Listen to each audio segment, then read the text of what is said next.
Pastor Manuel, a paz do Senhor. Estou citando esse nome Manuel porque para não o identificar de cara, né? Tá certo? Mas olhe, servo de Deus, não se preocupe não. Eu assisti esse último vídeo do canal Josué Augusto, né? Ele trazendo a questão da unidade, os problemas e fazendo a pergunta, né? Como igreja, qual é a igreja que vai para o céu? Né? Então ele entra por ali, a igreja unida, a igreja em guerra, em conflito.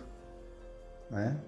E aí o senhor é muito amigo do pastor Isaac, muito amigo do Anísio, né? Principalmente o Isaac, né? Que está ali mais próximo, pode enviar esse vídeo para ele. Ele sabe o que ele fez, ele sabe como ele se comportou e vem se comportando. Recentemente, nós tomamos conhecimento de um problema, uma reunião em que ele quis crescer para um deputado, né? E foi colocado no lugar dele, né? Foi colocado no lugar dele, né? O Anísio é outro, não fica atrás, mas eu não estou aqui fazendo esse áudio, pastor Manuel, para inflamar, porque eu entendo que o que nós deveríamos fazer nós já fizemos, né? O nosso povo é muito parecido com aqueles eleitores ou eleitor de políticos corruptos, de políticos que fazem, acontece, roubam, né, aprontam, são presos, depois soltos e por aí vai, mas continuam dizendo que o camarada é inocente, que o camarada é santo e por aí vai. Mas Deus, ele vai abrindo os corações, né? E aí, servo de Deus, pode enviar esse áudio para eles, porque acredito que outras pessoas vão tomar conhecimento. Eu estou enxergando essa palavra que eu estou lhe passando agora, pastor, vendo a sua preocupação, é, no sentido de uma palavra evangelística. Por que não? Quando nós pregamos o Evangelho e falamos sobre o pecado, nós falamos incisivamente, constantemente. E eu quero lhe dizer, diga ao pastor Isaac, né, que anda muito preocupado, né, talvez a consciência dele esteja pesando juntamente com os demais, né, que tanto ele como o presidente, todos eles, não é o tempo, não é o silêncio dos profetas, o silêncio das denúncias, porque tudo tem o seu tempo, né? Tem o tempo de Deus e tem também o nosso tempo. Deus nos dá a oportunidade também de fazermos o nosso tempo.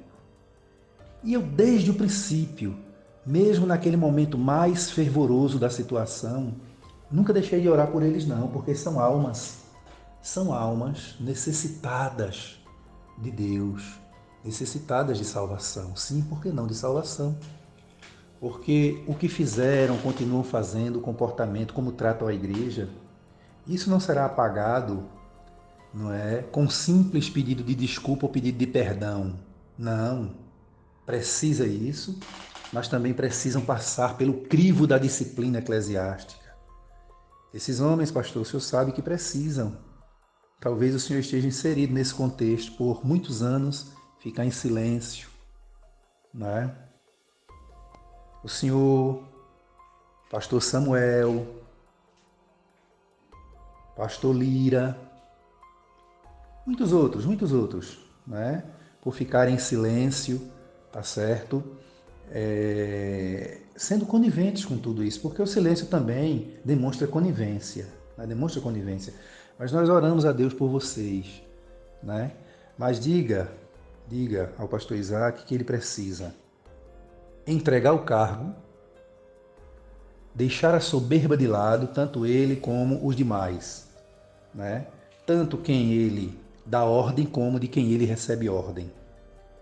Precisam entregar o cargo à igreja, pedir perdão publicamente e dizer eu quero ser disciplinado, porque só aí, a salvação deles deixa de estar comprometida. E nós continuamos orando, pastor, continuamos orando. No entanto, a gente vê os pastores que saíram, né? Os pastores que saíram da nossa igreja, como o irmão Josué cita os nomes, que estão aí fazendo a obra de Deus, né? Foram pastores que serviram, serviram ao sistema, né? Mas são homens que eu acredito que o presidente de Isaac deveria chamá-los para conversar, para se reconciliarem. Deus abençoe. Outra coisa, pastor Manuel, que eu tinha esquecido, né? Ele, como presidente de uma igreja enorme como é a nossa, né? Poderia chamar esses homens para conversar, dizer, olha, nós estamos escandalizando. Quando eu digo nós, ele, no caso, né? Escandalizando a igreja, escandalizando as pessoas não crentes, os novos convertidos. Vamos nos abraçar, nos perdoar. No entanto, pastor Manuel, no entanto, é como eu disse, o simples pedido de perdão, de desculpa a B ou C não é suficiente. Isso tem que vir paralelo a esse pedido, a essa reconciliação com os irmãos, não é? A disciplina, a perda do cargo, começar de baixo, né? Mas parece ser muito difícil. A gente percebe isso, né, no comportamento do Isaac, né?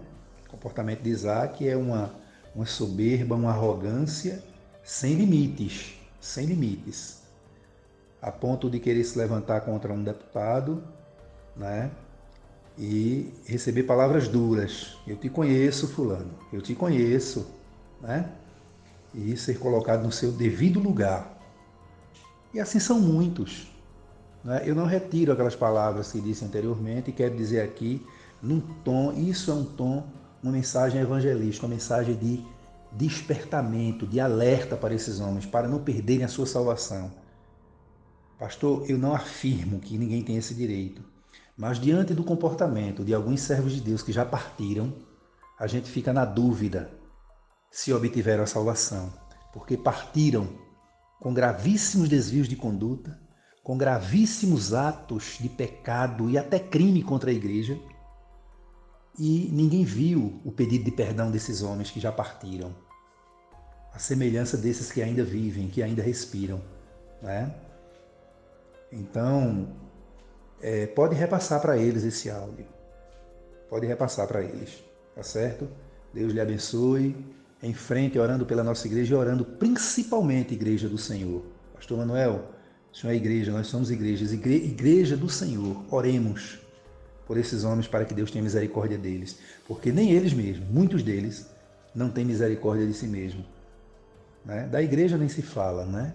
Mas essa é a mensagem. Talvez para uns seja uma mensagem dura, mas eu lhe digo, é uma mensagem de amor, uma mensagem de misericórdia, uma mensagem de alerta, uma mensagem de alguém que se preocupa com estes homens que um dia, não é? Nós respeitamos e honramos tanto, tínhamos como referência, mas hoje temos como vergonha da igreja, né? Podemos dizer assim, para a nossa tristeza. Que Deus abençoe o Senhor, toda a sua família, e pode passar para os demais essa mensagem.